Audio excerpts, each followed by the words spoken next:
অলিম্পিকত পদক লাভ নকৰিলেও ৰাজনীতিৰ পথাৰত জয়ী হল ভিনেছ। বুকুত লৈ থকা কিউবৰ জুইকুৰা কিছু পৰিমাণে হলেও খাম কাটিল।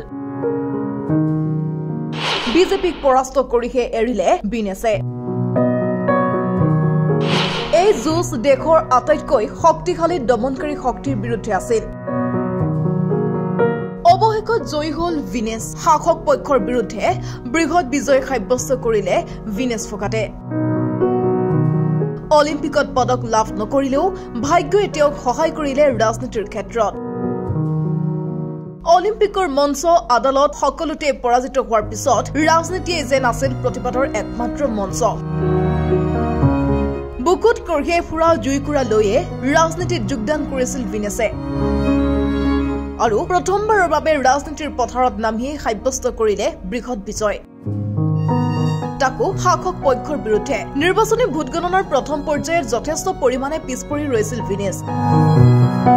এটা সময়ত ভবা হৈছিল যে তেওঁ অলিম্পিকৰ দৰে ৰাজনীতিৰ ক্ষেত্ৰতো পৰাজয়ৰ সন্মুখীন হ'ব, দুৰ্ভাগ্যৰ সন্মুখীন হ'ব। কিন্তু সকলোকে আচৰিত কৰি একেবাৰে শেষত ভিনেছ ফগাটে জয়ী হ'বলৈ সক্ষম হ'ল। ভিনেছ ফগাটে জিন্দ জিলাৰ জুলানা বিধানসভা আসনত জয়ী লাভ কৰিলে। ভিনেছ ফগাটে বিজেপিৰ যোগেশ বৈৰাগীক কৰিলে পৰাজিত। ইয়াৰ পিছতেই ভিনেছৰ এই বিজয়ত বজৰং পুনিয়াই সামাজিক মাধ্যমত কৰিছে পোষ্ট। তেখেতে পোষ্টত উল্লেখ কৰিছে যে দেশৰ জীয়ৰী ভিনেছ ফগাটক বহুত অভিনন্দন।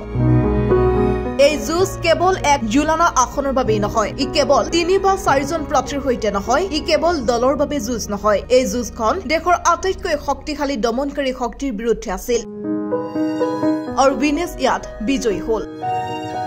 নিউজ ডেস্ক, প্ৰতিবিম্ব লাইভ।